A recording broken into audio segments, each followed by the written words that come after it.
महाराष्ट्र के पूर्व मुख्यमंत्री शिवसेना यूबीटी के नेता उद्धव ठाकरे मराठवाड़ा पहुंचे। वहीं मराठवाड़ा जहां बारिश के चलते, बाढ़ के चलते हालात खराब हैं, फसलें डूब गई हैं, लोगों के लिए जीना तक मुश्किल हो गया है। उसी मराठवाड़ा के जिलों में उद्धव ठाकरे पहुंचे, लेकिन ये क्या, यहाँ तो उद्धव ठाकरे को उल्टा पब्लिक ने भगा दिया, दौड़ा दिया। जी हाँ, उद्धव ठाकरे का भारी विरोध हो गया, काले कपड़े दिखा दिए गए, नारेबाजी हो गई। उद्धव ठाकरे को उल्टे पैर लौटना पड़ा। क्या लातूर, क्या भीड़, क्या धाराशिव, हर जगह पब्लिक भी उद्धव ठाकरे की इस नौटंकी को समझ गई, इसीलिए उद्धव ठाकरे को बैरंग वापस लौटना पड़ा। तो दिखाते हैं, बताते हैं आपको सब कुछ क्या हुआ उद्धव ठाकरे के साथ गुरुवार के दिन, सब कुछ आपको बताएंगे। आप भी वीडियो को शेयर करें, कमेंट करके अपनी राय जरूर दें।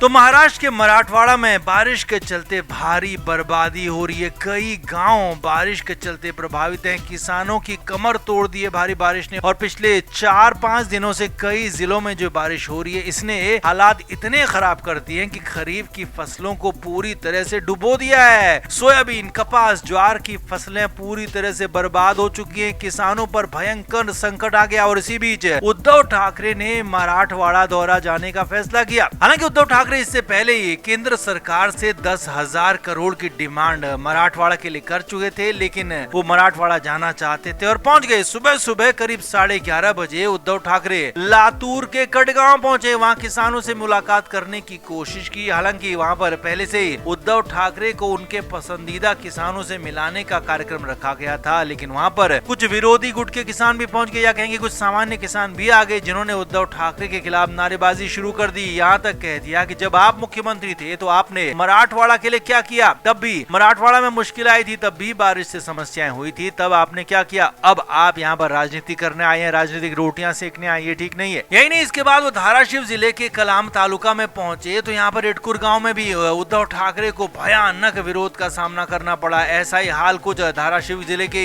वाशी तालुका के परगांव में भी हुआ। उद्धव ठाकरे को यहाँ पर भी विरोध का सामना करना पड़ा। बीड के कुर्ला गाँव में भी उद्धव ठाकरे के लिए मुश्किलें बढ़ती चली गई। तो वहीं जालना के अंबाद तुलको गांव के महाकाल गांव में भी खासी मुश्किलें उद्धव ठाकरे के लिए आई। और खास तौर पर संभाजी नगर में जो राजापुर गांव, वो किसानों के लिए पहुंचे तो वहां पर किसानों से संवाद करने की कोशिश की, लेकिन किसानों ने उन्हें बैरंग लौटा दिया। कोई भी एक जगह, एक गाँव ऐसा नहीं था जहाँ किसानों ने उनका दिल खोलकर स्वागत किया हो, या कहें कि किसानों ने उन्हें सराखों पर बैठाया हो। हर जगह किसानों ने उनसे सीधे सीधे सवाल पूछे कि जब आपकी सरकार थी तो आपने क्या किया। तब आप सिर्फ और सिर्फ मुंबई और आसपास ही रहते थे, तब आपने मराठवाड़ा आने तक की जहमत नहीं उठाई। और अब आप जब विपक्ष में हैं तो राजनीतिक रोटियां सेकने के लिए यहाँ आ रहे हैं। और जब आपके पास पावर थी तो आपने मराठवाड़ा के लिए कुछ भी नहीं किया। किसानों ने उद्धव ठाकरे को भयंकर नारेबाजी के साथ उल्टे पांव भागने पर मजबूर कर दिया। कुछ जगहों पर उद्धव ठाकरे को काले कपड़े दिखाए जाने की भी खबरें आ रही हैं, क्योंकि यहाँ पर माना यह जा रहा है कि पब्लिक पूरी तरह से समझ गई है, न सिर्फ उद्धव ठाकरे को बल्कि सारे के सारे सियासतदानों को, क्योंकि जो भी विपक्ष में होता है तो वो जनता के बीच जाता है, जनता के बीच जाकर मरहम लगाने की कोशिश करता है, उनको अपने साथ लेने की कोशिश करता है, क्योंकि तब वो देने की कंडीशन में नहीं होता है। लेकिन जैसे ही वही पार्टी सत्ता में आती है तो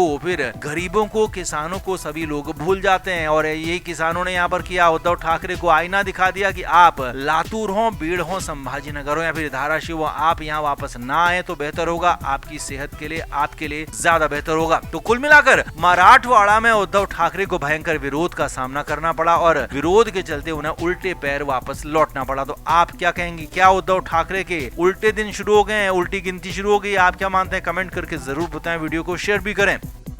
तो महाराष्ट्र की सियासत में जब से उद्धव ठाकरे और राज ठाकरे एक साथ आने की बातें हो रही हैं, चर्चाएं हो रही हैं, तब से ही लगातार कहा जा रहा है कि ये दोनों एक साथ कैसे रहेंगे। एक म्यान में दो तलवारें टिकना बेहद मुश्किल है। अब ऐसे में राज ठाकरे की कोशिश है कि कैसे भी वो खुद को, खुद की पार्टी को भी रिवाइव करें, क्योंकि महाराष्ट्र में राज ठाकरे की पार्टी फिलहाल कहीं नहीं नजर आ रही थी, या कहें कि उनका अस्तित्व ही खत्म नजर आ रहा था। लेकिन इधर उद्धव ठाकरे के साथ मिलने के बाद राज ठाकरे के भी हौसले बुलंद हैं। और वहीं दूसरी तरफ उद्धव ठाकरे के बेटे आदित्य ठाकरे की भी नई नई फरमाइशें यहाँ पर जुड़ने लगी हैं। आप बात करते हैं पहले राज ठाकरे की, तो खबर यह है कि राज ठाकरे जिद पर अड़ गए हैं कि उन्हें मुंबई में जो उनके होम ग्राउंड वाले, जो उनके कोर एरियाज हैं, जो उनके मजबूत इलाके हैं, चाहे वो माहिम हो, दादर हो, वर्ली हो, तो वहां पर राज ठाकरे सारी की सारी सीटें खुद चाहते हैं। जी हाँ, गठबंधन बीएमसी चुनाव को लेकर होने वाला है, इसकी बातें चल रही हैं, चर्चाएं चल रही हैं। और राज ठाकरे जो कि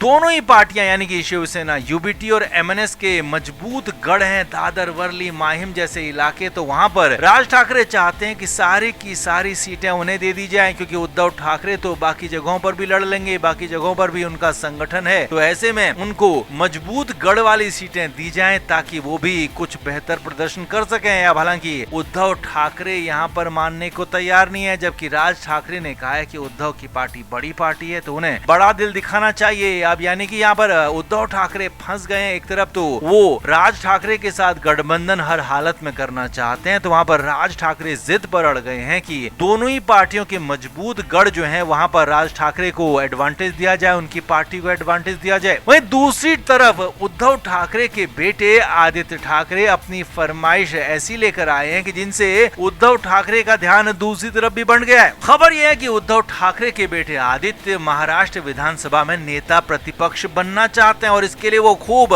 जोर आजमाइश कर रहे हैं। न सिर्फ अपनी पार्टी के अंदर बल्कि कांग्रेस और एनसीपी शरद पवार के अंदर भी विधायकों में जबरदस्त तरीके से गोलबंदी कर रहे हैं। और खबर यह है कि उद्धव ठाकरे को वो लगातार मना रहे हैं, बात कर रहे हैं, लेकिन उद्धव ठाकरे बिना शरद पवार से पूछे बात को मानना नहीं चाहते हैं। लेकिन आदित्य ठाकरे हैं कि हर हालत में, हर हाल में वो चाहते हैं कि नेता प्रतिपक्ष बने। जिस तरह से राहुल गांधी देश में नेता प्रतिपक्ष हैं लोकसभा के, तो उसी तरह से आदित्य ठाकरे खुद को महाराष्ट्र में युवा हृदय सम्राट बनाना चाहते हैं। राहुल गांधी की तर्ज पर ही आगे बढ़ने की चाहत उनके अंदर है। और साथ ही साथ आदित्य ठाकरे ने ये भी साफ साफ कह दिया है कि बीएमसी का जो चुनाव होगा तो उसमें उनका दखल ज्यादा होना चाहिए। यानी कि उद्धव ठाकरे एक तरफ तो राज ठाकरे की जिद के आगे बुरी तरीके से फंस गए हैं, तो वहीं दूसरी तरफ उनके अपने बेटे उनको बुरी तरीके से फंसा चुके हैं। न सिर्फ वो महाराष्ट्र में नेता प्रतिपक्ष बनना चाहते हैं बल्कि विधानसभा चुनाव से पहले होने वाले इस बीएमसी चुनाव में भी अपना जबरदस्त दखल चाहते हैं। इसीलिए कहा जा रहा है कि दोनों तरफ से, यानी कि राज ठाकरे की तरफ से भी, आदित्य ठाकरे की तरफ से भी उद्धव ठाकरे को कीलों वाला फटका पड़ रहा है। दोनों लोग पीछे हटने को तैयार नहीं है, मानने को तैयार नहीं है। तो ऐसे में उद्धव ठाकरे जो प्लान कर रहे थे कि राज ठाकरे का साथ लेकर, राज ठाकरे को साथ में लाकर अपना फायदा ले लेंगे, राज ठाकरे को गच्चा दे देंगे, तो यहाँ पर बिल्कुल उसी प्लान से राज ठाकरे चल रहे हैं और उद्धव ठाकरे को ही गच्चा देने की प्लानिंग कर रहे हैं। बल्कि वहीं दूसरी तरफ उनके अपने बेटे आदित्य ठाकरे भी उनकी बातों को मान नहीं रहे, सुन नहीं रहे, इसीलिए मुश्किलें उद्धव ठाकरे के लिए बढ़ गई हैं। तो आपका इस पर क्या कहना है? क्या उद्धव ठाकरे के लिए कंडीशन आगे और मुश्किल हो सकती है, खराब हो सकती है? कमेंट करके जरूर बताएं, वीडियो को शेयर भी करें।